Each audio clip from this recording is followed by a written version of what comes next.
Welcome back to another story on Infidelity Tales Lab. Before we begin, tell us, where in the world are you watching from? Now, let's dive into today's story. Chapter 1. The Foundation. Rob Gonzalez had built his empire from nothing. At 45, he owned 3 construction companies across Texas, a luxury car dealership, and enough real estate to make most men comfortable for life. But Rob wasn't most men. He was methodical, calculating, and possessed a memory that forgot nothing and forgave even less. His father, Manuel Gonzalez, had been a ruthless businessman who taught Rob one fundamental rule. Trust is a luxury only fools can afford. Everyone will betray you given the right price. Rob had learned this lesson well, applying it to every relationship except one, his family. Rachel Gonzalez, his wife of 20 years, had been different. Or so he believed. She was a real estate agent when they met, ambitious and beautiful, with honey blonde hair and green eyes that could convince anyone to sign a contract. She pursued him relentlessly, and Rob, still young and idealistic, had fallen for her charm. Their daughter Nicole was 17 now, a senior at St. Catherine's Preparatory School. She had inherited Rob's determination and Rachel's persuasive abilities, but unlike her mother, Nicole genuinely loved her father. She worked part-time at a local cafe, saving every penny for months to buy Rob something special for Father's Day. The Gonzalez family lived in a sprawling mansion in the hills outside Austin, complete with a 6-car garage, infinity pool, and enough security cameras to monitor a small town. Rob had installed them all himself. He trusted no one else with his family's safety. On this particular Thursday evening, Rob sat in his home office reviewing contracts when Nicole burst through the door, her dark eyes sparkling with excitement. "Dad, I need to show you something," she said, pulling out her phone. "I've been saving for 6 months, and I finally have enough." She showed him a screenshot from a luxury watch retailer. A Patek Philippe Nautilus, $3,000. Rob's expression softened, a rare occurrence that only Nicole could provoke. "Sweetheart, that's too much money. You don't need to. I want it, Dad. You work so hard for us, and you never buy anything for yourself. Mom's always getting new jewelry and trips, but you give and give." Nicole's voice carried a maturity beyond her years. "Besides, I already put down a deposit. I'm picking it up tomorrow after school for Father's Day." Rob felt something unfamiliar stir in his chest, pride mixed with an emotion he rarely allowed himself to feel. "Love. Nicole, thank you. That means more to me than you know." After Nicole left, Rob returned to his paperwork, but his mind wandered. Perhaps his father had been wrong. Perhaps some people could be trusted completely. He was wrong. Chapter 2. The Betrayal. Friday afternoon arrived with the oppressive heat typical of Texas summers. Rob was in the middle of a conference call with investors when his phone buzzed with a text from Rachel. "Changed my mind. Taking the money for my vacation with James. The watch can wait." Rob stared at the message, reading it 3 times before the words fully registered. The investors' voices faded into background noise as a cold fury settled in his chest. The same feeling he'd experienced as a child watching his father's business partners try to cheat him. James. Lance Barrett. Rob knew exactly who that was. Lance Barrett was Rachel's fitness trainer, a 32-year-old pretty boy with bleached teeth and muscles that looked better than they performed. Rob had tolerated the training sessions, even paid for them, because Rachel claimed she needed to stay in shape for her real estate career. But vacation? With her trainer? Rob ended the conference call without explanation and immediately called Nicole. She answered on the first ring. "Dad, I'm at the jewelry store right now. The watch is gorgeous. You're going to..." "Nicole, has your mother contacted you today?" "Yeah, about an hour ago. She said she needed the money for something more important." "I don't understand, Dad. I've been saving for 6 months. She knows how important this is to me." Rob's grip tightened on the phone. "Where are you exactly?" "Still at Harper's Jewelers on 5th Street. Mr. Harper said he'd hold the watch until 5 o'clock, but after that..." Nicole's voice trailed off, thick with disappointment. "Stay there. I'm coming." Rob hung up and opened his laptop, fingers flying across the keyboard. Within minutes, he'd accessed Rachel's credit card statements, phone records, and social media accounts. The picture that emerged was clearer than he'd expected. Rachel and Lance had been planning this trip for weeks. Cabo San Lucas, a 5-star resort, premium suite. The total cost? Exactly $3,000, Nicole's gift money. But the vacation was just the surface. Text messages revealed an affair that had been going on for 8 months. Photos showed intimate dinners, weekend getaways when Rachel claimed to be at real estate conferences, and enough evidence to bury her in any divorce proceeding. Rob's father had been right after all. He drove to the jewelry store in his black Mercedes AMG, his mind already formulating plans. When he arrived, Nicole was sitting outside on a bench, her head in her hands. "Dad, I'm so sorry. I wanted to give you something special, and now." "Nicole." Rob's voice was calm, controlled. "Look at me." She raised her tear-stained face. "Your mother made a choice today, a choice that reveals who she really is." "But you?" Rob's hand gently touched her shoulder. "You showed me who you are. The intent matters more than the outcome." "But the watch will be on my wrist tomorrow." Rob pulled out his platinum credit card. "We're buying it right now. But first, I need you to do something for me." Nicole wiped her eyes. "Anything. I need you to act like nothing happened. Can you do that? Pretend you're okay with your mother's decision, at least until Sunday." Nicole studied her father's face. She'd inherited his intelligence, and she could see something dangerous brewing behind his dark eyes. "Dad, what are you planning?" "Justice," Rob replied simply. "Your mother thinks she can steal from you, betray our family, and face no consequences. She's about to learn otherwise." They walked into Harper's Jewelers together. Rob bought the watch and handed it to Nicole. "Happy Father's Day," he said, from the only family member who truly understands loyalty. That evening, Rob sat in his office making phone calls. The first was to Garrett Williamson, his head of security and a former military contractor. The second was to Frank Waters, a private investigator who specialized in surveillance. The third was to his lawyer, Theodore Farrell, who had helped Rob navigate every major business deal for the past decade. "Theo, I need you to prepare divorce papers. Adultery, theft from a minor, and anything else you can think of. But don't file them yet." "Rob, what's going on?" "My wife is about to discover that betraying a Gonzalez comes with a price she never imagined." Chapter 3, The Calm Before. Saturday morning dawned clear and hot. Rachel was in the kitchen making coffee when Rob entered, freshly showered and dressed for his morning run. He observed her carefully, the way she avoided eye contact, the nervous energy in her movements, the guilt she tried to hide behind casual conversation. "Good morning, honey," Rachel said, her voice artificially bright. "Sleep well." "Like a rock." Rob poured himself coffee, his tone neutral. "What are your plans today?" "Oh, just some errands. Maybe lunch with the girls." Rachel's hands trembled slightly as she reached for her phone. "Actually, I might need to go out of town for a few days. There's a real estate conference in Dallas." Rob nodded thoughtfully. "Sounds important. When do you leave?" "Tomorrow morning, early." Rachel's relief was visible. "I'll probably be gone until Wednesday." "I'll miss you," Rob said, and meant it in a way Rachel couldn't possibly understand. He would miss having a target for his anger so close at hand. After Rachel left for her errands, which Rob knew was a final planning session with Lance, Rob spent the morning implementing the first phase of his plan. He called his daughter into his office. "Nicole, I need to tell you something, and it's going to hurt." Rob showed her printouts of the text messages between Rachel and Lance. "Your mother is having an affair." Nicole's face went through a series of emotions: shock, disbelief, hurt, and finally, anger. "How long?" 8 months. "And the vacation money?" "Was always intended for her lover. Your gift was just convenient timing." Rob's voice was gentle but firm. "Nicole, I want you to understand something. Your mother's betrayal isn't your fault, and it doesn't reflect on you. But it does reveal something important about character." Nicole was quiet for a long moment. When she spoke, her voice was steel. "What do you need me to do?" Rob smiled.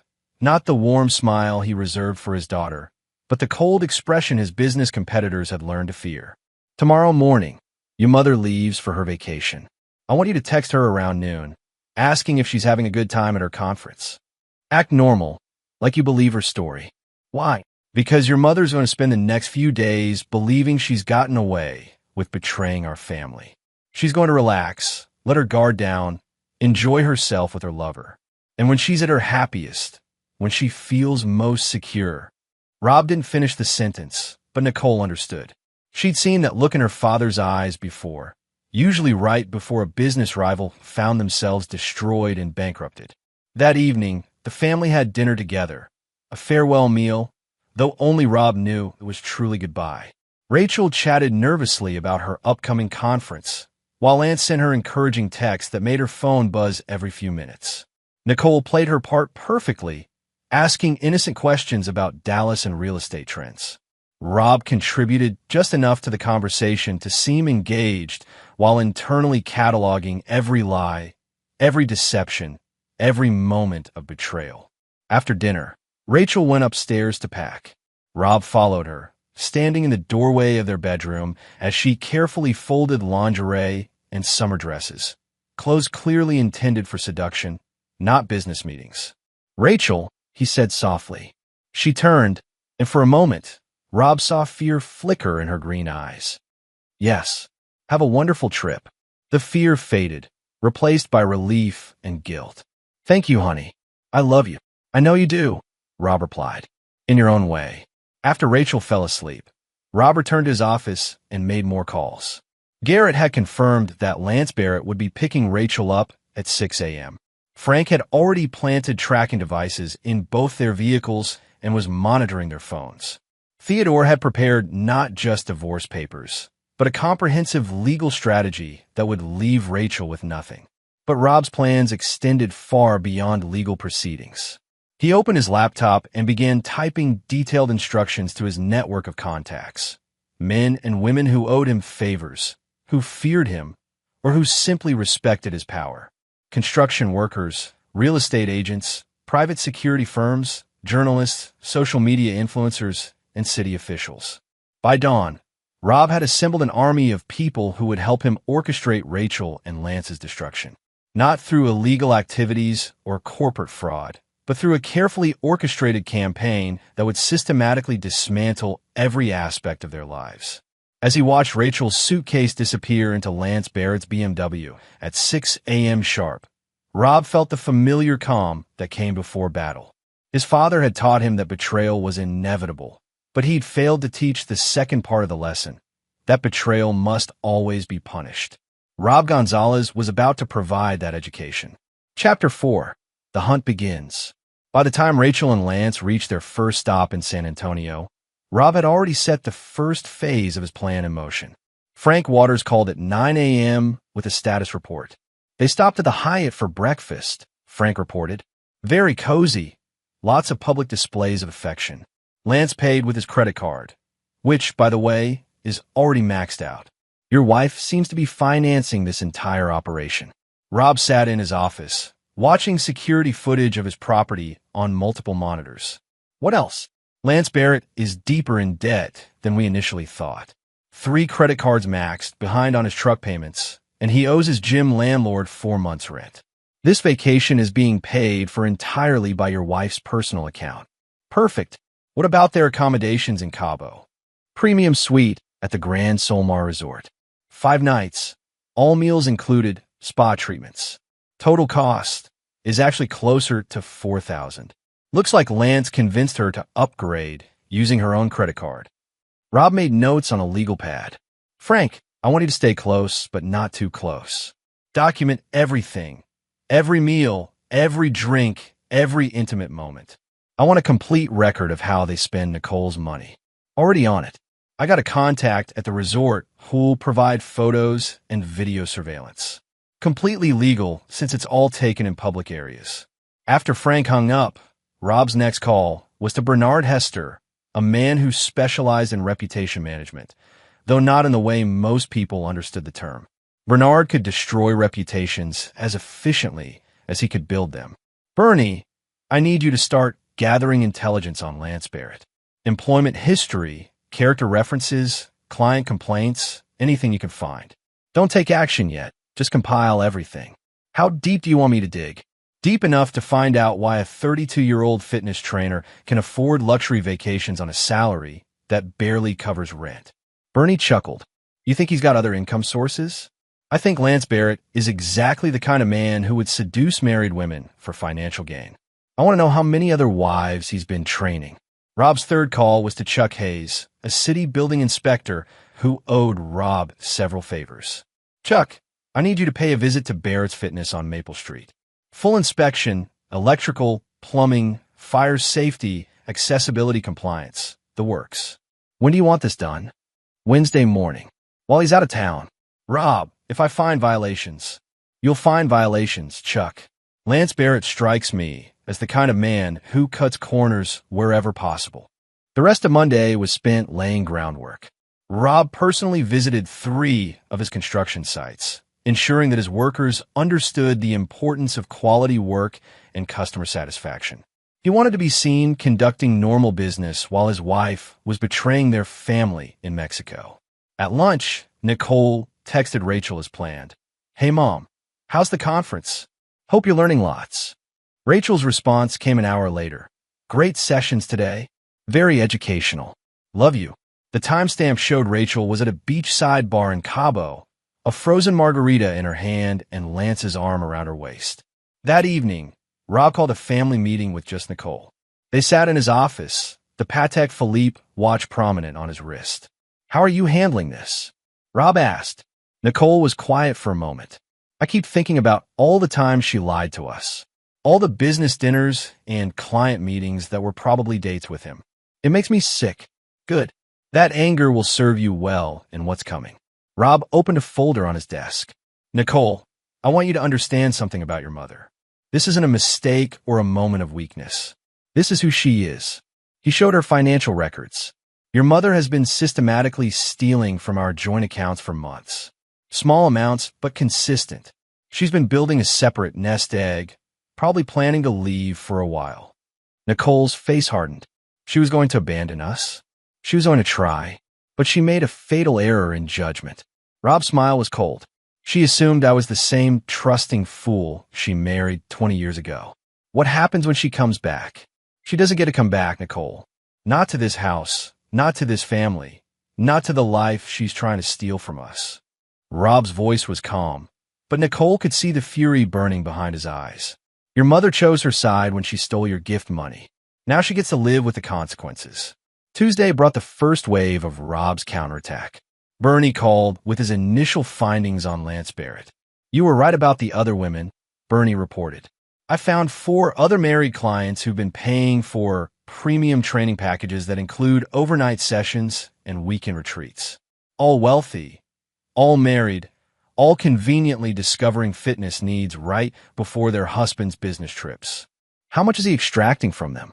Anywhere from $500 to $2,000 per month, depending on their financial situation. Your wife seems to be his biggest score yet. Rob felt a familiar satisfaction. His instincts had been correct.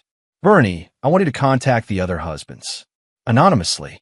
Send them evidence of their wives' activities. All of them. All of them. By Thursday morning. Wednesday morning brought Chuck Hayes's building inspection results. As expected, Barrett's Fitness failed on multiple counts.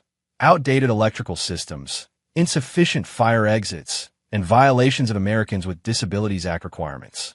The gym's been red-tagged, Chuck reported. Immediate closure until all violations are corrected. I estimate at least $20,000 in required repairs. Perfect timing, Rob said. Lance Barrett is about to discover that his business no longer exists. Frank called that afternoon with surveillance updates from Cabo. They're living it up pretty thoroughly.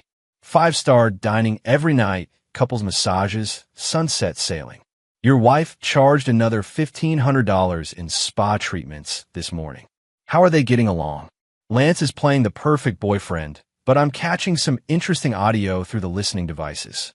He's been making calls to someone named Erica every night after your wife falls asleep. Very intimate conversations. Rob's research revealed that Erica Frost was Lance's actual girlfriend, a 24-year-old cocktail waitress who believed Lance was using rich clients to fund their future together. The web of deception was even more complex than Rob had imagined. Frank, I want you to arrange for Erica to discover exactly where Lance is and who he's with. Make it look accidental. How accidental? Social media posts from the resort's official accounts. Someone as photogenic as Lance and Rachel will definitely end up in the background of promotional photos. That evening, Rob received the call he'd been expecting. Nicole's phone rang at exactly 7 p.m., Rachel calling for their nightly check-in. "Hi, Mom. How's Dallas?" Nicole's performance was flawless. "Wonderful, sweetheart. The conference has been very enlightening." Rachel's voice carried the relaxed tone of someone who believed they'd successfully deceived their family. "Are you learning lots about real estate?" "More than I ever expected." Rachel laughed, probably looking at Lance across their resort suite. "I'll tell you all about it when I get home." "I can't wait," Nicole said, and Rob heard the knife edge in his daughter's voice that Rachel completely missed. After the call ended, Rob made his final preparations for Thursday, the day Rachel and Lance would discover that their vacation was about to become a nightmare. Chapter 5. The Trap Springs. Thursday morning in Cabo, San Lucas dawned perfect and cloudless. Rachel woke in Lance's arms, feeling more alive than she had in years. The premium suite overlooked the crystal blue waters of the Sea of Cortez, and for the first time in months, she felt free from the suffocating weight of her marriage to Rob. She didn't know that 1,500 miles away, her husband was systematically destroying her life. The first blow landed at 8:30 a.m. when Lance's phone exploded with notifications. His girlfriend Erica had discovered his vacation through a resort's Instagram post that showed him and Rachel sharing a passionate kiss at the infinity pool. "What the hell is this?" Lance stared at his phone as angry texts poured in from Erica. The final message was a photo of his apartment building with the caption, "Your stuff is on the sidewalk. Don't come back." Rachel, fresh from the shower and wrapped in a luxury bathrobe, noticed Lance's distress. "What's wrong, baby?" It's nothing. Just a drama back home." Lance forced a smile, but Rachel could see the panic in his eyes. At 9 a.m., Lance received another call, this one from his business partner and gym landlord. "Lance, where the hell are you? The city shut us down yesterday. Full closure, red tagged. They're saying we need 20 grand in repairs before we can reopen." Lance's face went white. "That's impossible. We just had an inspection 6 months ago." "Well, we failed this one spectacularly. Electrical, fire safety, ADA compliance, everything. I've got 4 months of your back rent sitting on my desk, and now no income from the gym. You better get back here and figure this out, or I'm finding a new tenant." Rachel watched Lance pace the balcony, his paradise vacation rapidly turning into a crisis management session. She felt a flicker of unease, but dismissed it. These things happen in business. At 10:15 a.m., the third bomb dropped. Lance's phone rang with calls from 4 different numbers, the husbands of his other clients. Each conversation was brief and carried the same theme: "Stay away from my wife, or else." By 11 a.m., Lance Barrett realized his entire business model had been exposed and destroyed in a single morning. But he still didn't understand that he was facing Rob Gonzalez. Back in Austin, Rob was orchestrating the second phase of his assault. He called Gustavo Bowers, a journalist who specialized in exposing Austin's social elite. "Gustavo, I have a story for you about a fitness trainer who's been seducing wealthy married women for financial gain. Complete with photos, financial records, and testimony from multiple victims." "How complete are we talking?" "Complete enough to destroy him socially and professionally." The story writes itself. Predatory trainer targets vulnerable wives, steals from families, operates unlicensed business. "I'm sending you everything right now. When do you want this published?" "Tomorrow morning." Front page of the lifestyle section. Rob's next call was to Denise Pugh, a social media influencer with 500,000 followers who specialized in exposing cheaters and scammers. "Denise, I have content that will break the internet." Within hours, the machine was in motion. Gustavo's article was being fact-checked and prepared for publication. Denise was creating a viral video expose. Bernie was anonymously tipping off lifestyle bloggers, gossip websites, and local TV stations. But Rob's masterpiece was still to come. That evening, while Rachel and Lance were having dinner at the resort's most expensive restaurant, Frank Waters received his final instructions. Frank, it's time for the coup de grace. I want you to arrange for hotel security to confiscate Lance's credit cards. On what grounds? Suspected fraud. A concerned citizen noticed suspicious spending patterns and reported potential identity theft. Rob's voice was calm. Make sure it happens publicly, in front of other guests. And then Rachel Gonzalez discovers exactly how much Lance Barrett was willing to steal from her family for this vacation. At 9:30 p.m. Cabo time, Lance Barrett's world completely collapsed. Hotel security approached their table just as he was ordering another bottle of champagne with Rachel's credit card. Mr. Barrett, we need to speak with you privately about your payment methods. The conversation that followed was conducted in full view of the restaurant's other patrons. Lance's credit cards were confiscated pending fraud investigation. His wallet was searched. His explanations became increasingly desperate and inconsistent. Rachel sat frozen as she realized that Lance had no money of his own, that their entire vacation was being financed by her accounts, and that the man she'd fallen in love with was essentially a sophisticated con artist. But the final revelation came when hotel security showed them the fraud report that had triggered the investigation, a detailed complaint filed by a concerned family member who noticed unusual spending patterns on Rachel Gonzalez's accounts. Rachel's blood turned to ice as she read the report. The language was precise, legal, and unmistakably familiar. The complaint included detailed financial records, copies of text messages, and a complete timeline of Lance's relationship with multiple married women. Rob, she whispered. That night, Rachel tried calling her husband 17 times. Every call went straight to voicemail. She tried Nicole, but her daughter's phone was turned off. Lance, meanwhile, was discovering that his problems extended far beyond a vacation gone wrong. His business was destroyed, his apartment lease terminated, his girlfriend gone, and his reputation about to be annihilated in the morning news cycle. As Rachel and Lance sat in their premium suite, which they could no longer afford and couldn't leave because their return flight wasn't until Saturday, they finally understood the scope of what they were facing. Rob Gonzalez hadn't just discovered their affair. He had systematically engineered their complete destruction while they were celebrating their betrayal of his family. The hunt was over. Now came the reckoning. Chapter 6. The Reckoning Unfolds. Friday morning brought a media firestorm that exceeded even Rob's expectations. Gustavo Bowers' article in the Austin Chronicle hit the newsstands with the headline, Fitness Trainer's Web of Deceit, How Lance Barrett Seduced Austin's Elite Wives. The story detailed his systematic targeting of wealthy married women, complete with photos from the Cabo vacation showing him with Rachel. But it was Denise Pugh's social media expose that turned Lance Barrett into Austin's most hated man. Her video, titled Predatory Trainer Steals from Families for Luxury Vacations, went viral within hours. By noon, it had been shared over 50,000 times and picked up by 3 local TV stations. The video included surveillance footage from Barrett's fitness showing Lance with various married clients in compromising positions, financial records proving his debt situation, and audio recordings of him bragging about his stupid rich housewives to other trainers. In Cabo, Rachel and Lance were trapped in a nightmare. The hotel management, now aware of their situation through the fraud investigation, had frozen their suite access pending payment resolution. Lance's humiliation was complete when resort security escorted him through the lobby in front of other guests. Rachel called Rob's office from the hotel business center, her hand shaking as Theodore Farrell answered instead of her husband. Theo, where's Rob? I need to talk to him. Mrs. Gonzalez, I'm Mr. Gonzalez's attorney. Your husband is currently unavailable, but I've been instructed to inform you that divorce proceedings have been initiated.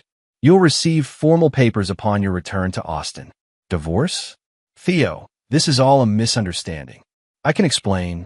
Mrs. Gonzalez, the evidence of your extramarital affair is comprehensive and documented. Additionally, you've been charged with theft from a minor, specifically taking your daughter's savings without permission for personal use. Rachel's world tilted. Theft from a minor? That's ridiculous. Nicole is my daughter. Nicole is 17 years old, and the money was her personal savings taken by you for an extramarital vacation. In Texas, that constitutes theft from a minor, punishable by up to 2 years in prison. The line went dead. Lance, meanwhile, was discovering that his legal troubles extended beyond financial fraud. Bernie Hester had arranged for 3 of his former clients to file sexual harassment lawsuits, claiming they were coerced into intimate relationships through financial pressure and emotional manipulation. By Friday evening, Lance Barrett was facing potential criminal charges, civil lawsuits, and complete social ostracism. His gym was permanently closed, his business license revoked, and his reputation destroyed beyond repair. But Rob's plan was far from complete. That night, as Rachel and Lance sat in the airport hotel trying to figure out how to pay for their early return flight, Nicole made her first public statement about her mother's betrayal. She posted a single photo on her social media accounts, the Patek Philippe watch on her father's wrist, with the caption, "When I saved for 6 months to buy my dad a Father's Day gift, my mother stole the money for her vacation with her boyfriend. This is what real character looks like. Dad bought the watch anyway and taught me that family loyalty means everything. Some people are worth the sacrifice. Others aren't." The post was shared within their social circle and beyond, garnering thousands of supportive comments. Austin's elite social network, which had always admired Rob's success and respected his family, rallied around Nicole and condemned Rachel's actions. The social isolation was immediate and complete. Rachel's real estate career, built on relationships with Austin's wealthy families, evaporated overnight. Her clients canceled listings, her colleagues distanced themselves, and her broker called to terminate her association with the firm. Saturday morning, Rachel and Lance's return flight was a study in humiliation. They sat in the last row of economy class, the only seats they could afford, while other passengers whispered and pointed after recognizing them from the viral video. Lance was arrested at Austin Bergstrom International Airport on charges of operating an unlicensed business and fraud related to his gym's health department violations. The timing wasn't coincidental. Rob had arranged for the arrest to occur in the most public possible venue. Rachel took a taxi to what had been her home for 20 years. When she arrived, she found the locks changed and her belongings neatly packed in boxes on the front porch. A legal notice taped to the door informed her that the house was no longer her residence and that trespassing would result in immediate arrest. She called Nicole's phone and was shocked when her daughter actually answered. "Nicole, baby, please. Let me explain." "Explain what, Mom?" "How you stole my money. How you lied to us for months. How you chose your trainer over your family." Nicole's voice was cold, controlled, a perfect mirror of her father's tone when he was truly angry. "It's not that simple. You don't understand." "I understand perfectly. Dad, show me everything. Every text message, every lie, every betrayal. You didn't just cheat on him, Mom. You cheated on me too." "Nicole, I'm still your mother." "No, you're not. You stopped being my mother the moment you decided Lance Barrett was more important than your family. Dad never gives up on the people he loves, but he also never forgives the people who betray him. You made your choice." The line went dead.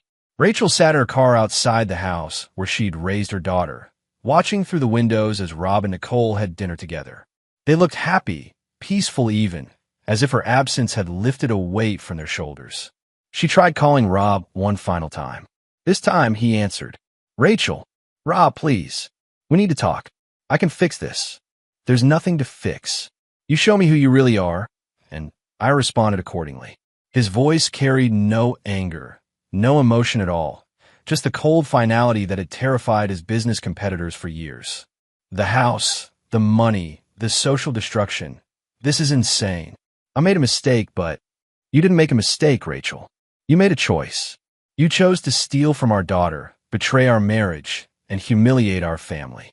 Now you get to live with the consequences." "Rob, please. I have nowhere to go, no job, no..." "You have Lance. Isn't that what you wanted?" "Lance is in jail." "Then perhaps you should have chosen more carefully." Rob's voice carried a hint of dark amusement. "Goodbye, Rachel. Don't contact Nicole or me again." As Rachel sat in her car, homeless and friendless in the city where she'd once been part of the elite social circle, she finally understood the man she'd married and betrayed. Rob Gonzalez didn't just win. He annihilated his enemies so completely that they never recovered. And she had just learned that in his mind, she was no longer his wife. She was his enemy. Chapter 7. The Final Moves. 2 weeks after Rachel's return from Cabo, the destruction of her life was so complete that even Rob's business associates began to whisper that perhaps he'd gone too far. But Rob Gonzalez had never been a man who did anything halfway, and betrayal, especially from family, demanded absolute consequences. Lance Barrett's life had become a cautionary tale. The sexual harassment lawsuits had frozen his assets, the criminal charges prevented him from finding employment, and the social media campaign had made him recognizable enough that he couldn't work anywhere in Austin. He'd moved into a studio apartment in the worst part of town, surviving on welfare and the occasional charity of former gym members who didn't know the full story. Rachel's situation was marginally better, but only because she'd managed to find work as a part-time receptionist at a low-end motel on the outskirts of town. Her real estate license had been suspended pending investigation into her business practices, and her former lifestyle had become a memory. But Rob wasn't finished. On a Thursday evening, he called Nicole into his office for what would be their final conversation about her mother. "Nicole, I want you to understand something important," Rob said, his voice carrying the weight of hard-earned wisdom. "Your mother is going to try to contact you again. When she does, she'll appeal to your emotions, your sense of family, your natural compassion." Nicole, now 18 and preparing for college, had inherited her father's steel backbone. "She could try. I won't listen." "Good, but I need you to understand why this is so important." Rob opened a folder on his desk. "Your mother didn't just betray me, Nicole. She showed you that family loyalty means nothing to her. If she could steal from you once, she would do it again." "I know, Dad. I'm not changing my mind." Rob smiled, the genuine expression he reserved only for his daughter. "I'm proud of you, but there's something else. Your mother's situation is about to become much worse." "Worse how?" "Lance Barrett is about to discover that his legal troubles are just beginning. And when he realizes how thoroughly I've destroyed his life, he's going to look for someone to blame." Rob's prediction proved accurate. On Friday night, Lance Barrett showed up at Rachel's motel room, drunk and desperate. The conversation that followed was captured by security cameras that Rob had arranged to be installed in the motel's common areas. Lance blamed Rachel for everything: the media exposure, the lawsuits, the criminal charges, his complete social ostracism. In his alcohol-fueled rage, he accused her of being a rich bitch who destroyed my life for fun. Rachel's response revealed the full depth of her self-delusion. "I gave up everything for you. My husband, my daughter, my home, everything. You gave up nothing." Lance screamed. "You were bored with your rich husband and wanted to play with a pretty trainer. Well, congratulations. You played yourself right into poverty." The argument escalated into a physical confrontation that ended with Lance being arrested for domestic violence and Rachel being hospitalized with minor injuries. The incident made the local news, adding another layer of humiliation to her already destroyed reputation. But it also served Rob's final purpose. The next morning, Rob visited Rachel in the hospital. She looked up from her bed, one eye blackened and her arm in a sling, and saw her former husband standing in the doorway like an avenging angel. "Rob." Her voice was barely a whisper. "Rachel." He stepped into the room and closed the door behind him. "I thought you should know that Nicole and I watched the security footage from last night." Rachel's remaining hope died in her eyes. "Nicole saw that. She saw you defending the man who humiliated our family, choosing him over the daughter you abandoned." Rob's voice was calm, conversational. "She also saw him hit you." "Rob, please." Nicole wanted to press charges against Lance for assault. "I told her it wasn't necessary." Rob smiled, and Rachel finally understood the difference between his business smile and the expression of a predator. "Lance Barrett will face consequences for touching a member of my family, regardless of your current relationship status. What are you going to do to him? Nothing illegal, nothing traceable. But Lance Barrett will discover that there are fates worse than prison." Rob's eyes held the same cold calculation that had built his empire. He'll spend the rest of his life looking over his shoulder, wondering when his past will catch up to him. Rachel stared at her former husband, finally seeing him clearly for the first time in 20 years. You're not the man I married. Yes, I am. You just never bothered to pay attention. Rob turned toward the door, then paused. Rachel, Nicole asked me to give you a message. What? She said to tell you that she hopes you're happy with your choice. Because those are the only consequences you'll ever face from our family. We're done with you. Rob left the hospital and drove to his office, where he made 2 final phone calls.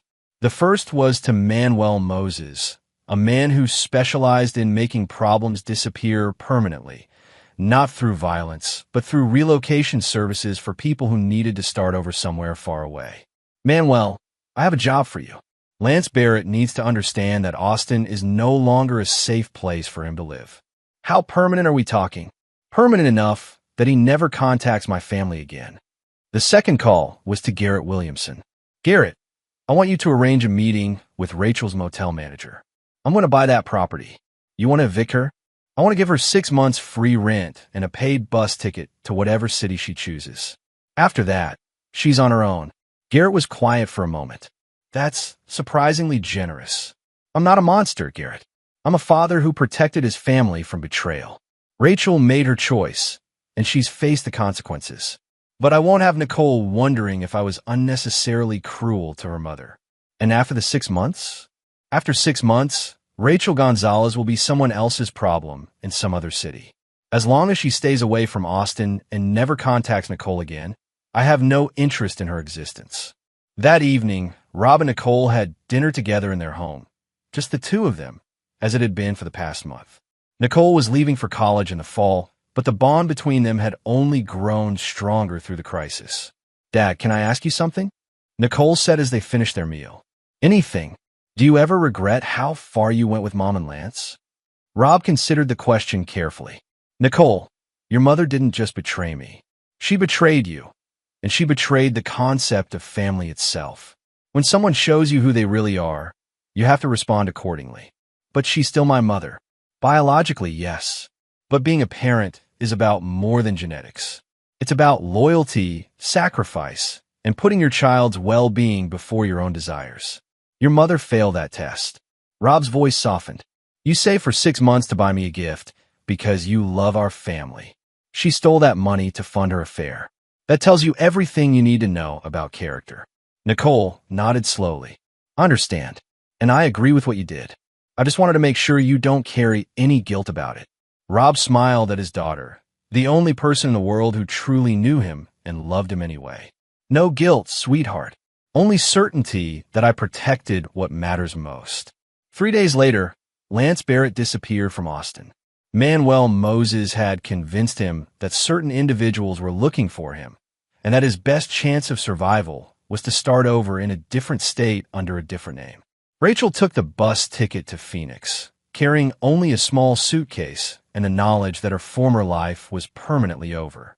And Rob Gonzalez sat in his office, the Patek Philippe watch glinting on his wrist, knowing that he had taught his daughter the most important lesson of all. Loyalty must be rewarded, and betrayal must be punished, regardless of family bonds. The price of betrayal had been paid in full. Chapter 8. The Inheritance. 6 months after Rachel's departure, Nicole Gonzalez was thriving at the University of Texas, majoring in business with a minor in psychology. She called her father every Sunday evening, their conversations ranging from academic achievements to investment strategies. Rob had begun teaching her the family business, recognizing that she possessed not only his intelligence, but his instinct for reading people's true intentions. On one particular Sunday in December, Nicole brought up a subject that had been weighing on her mind. Dad, I've been thinking about what happened with Mom, and I realize I learned something important from watching you handle the situation. What's that? That forgiveness and trust are 2 different things. You can forgive someone for hurting you, but that doesn't mean you have to trust them again or allow them back into your life. Rob felt a surge of pride. At 18, Nicole understood concepts that had taken him decades to learn. Exactly. Your mother's actions revealed her character. Once someone shows you they're willing to betray family for personal gain, they'll do it again if given the opportunity. Have you heard anything about her? Nothing directly. Theodore tells me she's working at a restaurant in Phoenix, trying to rebuild her life. Lance Barrett, on the other hand, seems to have vanished completely. Rob didn't mention that Manuel Moses sent him quarterly reports confirming that Lance was working construction in Oregon under an assumed name, still looking over his shoulder and avoiding social media. Some lessons needed to be permanent. The conversation was interrupted by Rob's business phone. Theodore Farrell was calling with news that would test everything Rob had taught his daughter about loyalty and betrayal. "Rob, we have a problem. Rachel has hired a lawyer in Phoenix. She's claiming that the divorce proceedings were fraudulent and that she was coerced into signing papers under duress. What's her legal standing? Weak but not impossible. She's arguing that she was emotionally traumatized and not of sound mind when she agreed to the settlement. Her new lawyer is also claiming that some of the evidence against her was obtained illegally." Rob's expression hardened. "Theodore, be very clear with me. Is there any chance she could successfully challenge the divorce or claim any portion of my assets?" "Small chance, but it exists. Texas is a community property state, and if she can prove coercion or fraud in the proceedings, she might be entitled to a portion of the marital assets." After hanging up, Rob sat in his office considering his options. He could fight Rachel's legal challenge through conventional means, spending months in court and risking public exposure of his more aggressive tactics. Or he could end this permanently. He chose option 3. He would test Nicole's loyalty one final time. That evening, Rob called his daughter back. "Nicole, I need to tell you something, and then I need you to make a choice."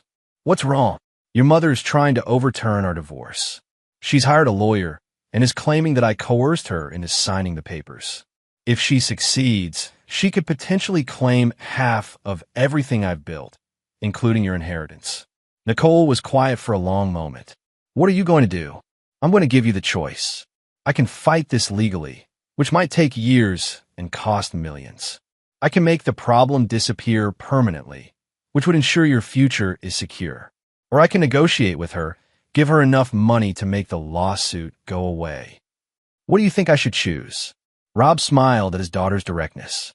"I think you should choose based on what you've learned about character and consequences. Your mother had everything: a loving family, financial security, social status. She threw it all away for a man who hid her in a motel room. Now she wants to come back and take half of what we've built together." "She already made her choice," Nicole said quietly. "She chose Lance over us. She chose her affair over her family. She chose to steal from me rather than respect my gift to you. And people who make those choices don't get to come back when their consequences become uncomfortable." Nicole's voice carried the same steel backbone that Rob had possessed at her age. "Handle it however you think is best, Dad. But don't let her take anything from our family again." Rob felt a complex mixture of pride and concern. His daughter had inherited his strength, but he wondered if she truly understood what she was asking him to do. "Nicole, when I say handle it, I need you to understand that there are different levels of permanence. Are you asking me to make this go away temporarily or permanently? I'm asking you to protect our family the same way you always have, whatever that takes." The next morning, Rob made a single phone call to a number he hadn't used in over a decade. When the voice answered, Rob simply said, "I need to discuss a permanent solution to a recurring problem." "How permanent?" "Permanent enough that the problem never resurfaces, but subtle enough that no one asks questions." "I understand. It'll take 2 weeks to arrange." Rob hung up and immediately called Theodore. "Theo, I want you to prepare a counteroffer for Rachel's lawyer. We'll give her $100,000 and a signed agreement that she never contacts Nicole or me again. If she accepts, the offer stands. If she refuses, she gets nothing. And if she refuses, then the problem resolves itself through other means." Rachel's lawyer called back within 3 hours. She would accept the settlement. But Rob had already set the permanent solution in motion, and some operations couldn't be recalled once initiated. He made one final call to cancel the arrangement, but learned that certain types of problems, once scheduled for resolution, developed their own momentum. 2 weeks later, Rachel Gonzalez died in a car accident in Phoenix. The police report indicated brake failure on a mountain road, a tragic but not uncommon occurrence in older vehicles. Nicole flew home for the funeral, which was attended by exactly 3 people: Nicole, Rob, and Theodore Farrell.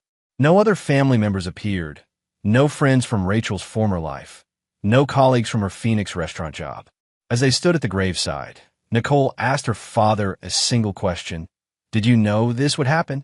Rob looked at his daughter, intelligent, strong, and now carrying the weight of understanding what family loyalty sometimes required. "Nicole, there are some questions that are better left unasked, and some answers that are better left unsaid." "Exactly." Nicole nodded slowly. She was her father's daughter, and she understood that some prices were paid in full, even when the payment method remained unspoken. As they drove away from the cemetery, Rob reflected on the lessons he'd learned from his father and passed on to his daughter. Trust was a luxury only fools could afford. Betrayal must always be punished, and family loyalty, once broken, could never be repaired. The Gonzalez family was now complete at exactly 2 members, both of whom understood perfectly that some bonds were stronger than blood, and some betrayals were unforgivable. Chapter 9. Legacy. 5 years later, Nicole Gonzalez sat in her father's office, now their office, reviewing quarterly reports from their expanded business empire. At 23, she had inherited not only Rob's intelligence and business acumen, but his absolute intolerance for betrayal and his uncompromising approach to family loyalty. The watch Rob had bought with her gift money still sat prominently on his wrist, a daily reminder of the difference between family and blood relations. Nicole wore a matching piece, a Cartier watch Rob had given her for her college graduation, engraved with the words "Loyalty rewards loyalty." Their business had grown substantially since Rachel's death. Nicole's natural talent for reading people and her inherited ruthlessness had made her invaluable in negotiations and partnership decisions. Together, they had built an empire that extended far beyond construction and real estate.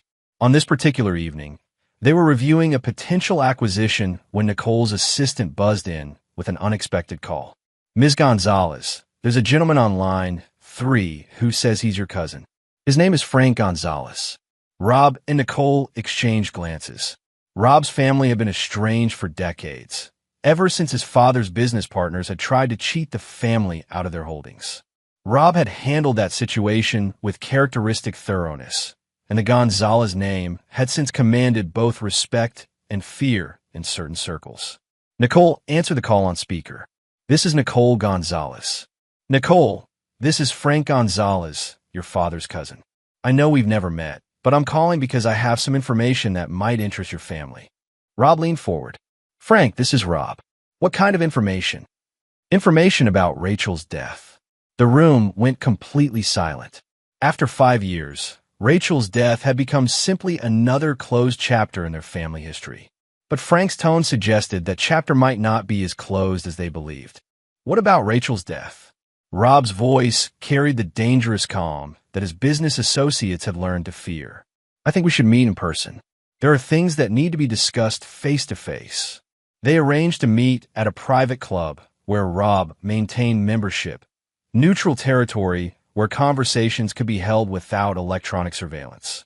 Frank Gonzalez turned out to be a man in his 50s with the same dark eyes and calculating expression that ran in the family. "Rob, Nicole, thank you for meeting me.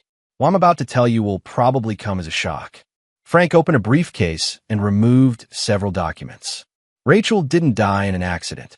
She was murdered. Nicole's expression didn't change, but Rob felt a chill of recognition. "How do you know this?" "Because I'm the one who killed her." Rob stared at his cousin, processing this revelation. "Why?" "Because someone paid me to. Someone who wanted Rachel dead, but couldn't afford to be connected to her death." Frank's smile was cold and familiar. "Someone who hired me through a series of intermediaries so that the contract could never be traced back to them." Nicole spoke for the first time. "And you're telling us this because?" "Because the person who hired me died last month. Natural causes, heart attack. And before he died, he confessed to his lawyer about ordering Rachel's death. The lawyer is now trying to decide what to do with that information." Rob felt the familiar sensation of pieces clicking into place. "What do you want, Frank?" I want to know if you knew your wife was going to be killed when you set certain events in motion 5 years ago. The question hung in the air like smoke. Rob looked at his daughter, seeing his own understanding reflected in her eyes. Nicole had inherited his intelligence, and she could see the same connections he was seeing. Frank, Rob said carefully, I think you should tell us exactly what you know. I know that Rachel's accident was arranged by a man named Gregory Chun, a business associate of yours who lost a major contract when your divorce became public. Chun blamed Rachel for damaging your reputation and costing him money. Rob remembered Chun, a property developer who had severed their partnership after the media circus surrounding Rachel's affair. The man had been bitter about losing access to Rob's resources and connections. Chun hired me to kill Rachel through 3 intermediaries, so the contract could never be traced back to him. But here's the interesting part. Chun told his lawyer that he was convinced you wanted Rachel dead, but couldn't arrange it yourself due to the legal scrutiny. Nicole leaned forward. Are you suggesting my father somehow manipulated this Chun person into ordering the hit? Frank's smile widened. I'm not suggesting anything. I'm just reporting what Chun believed before he died. He was convinced that Rob had somehow maneuvered him into taking action that Rob couldn't take himself. Rob felt a familiar satisfaction, the same feeling he'd experienced when business competitors destroyed themselves trying to outmaneuver him. And what does Chin's lawyer intend to do with this information? That depends on what he believes happened. If he thinks you orchestrated Rachel's death, he'll go to the police. If he thinks Chun acted independently out of misplaced loyalty, then the matter stays buried with Chun, Nicole finished. Exactly. Rob considered his options. The situation was complex, but not unmanageable. Frank, what's your assessment of this lawyer's character? Pragmatic, concerned primarily with protecting his own interests. He doesn't want to be involved in a murder investigation unless he has to be. Then I suggest you tell him the truth. That Gregory Chun was a bitter man who blamed an innocent woman for his business failures and took action that no one could have predicted or prevented. Frank nodded slowly. That's certainly one way to interpret the situation. It's the only way to interpret the situation, Nicole said, her voice carrying the same authority as her father's. Because anything else would be speculation about matters that can't be proven. After Frank left, Rob and Nicole sat in silence for several minutes. Finally, Nicole spoke.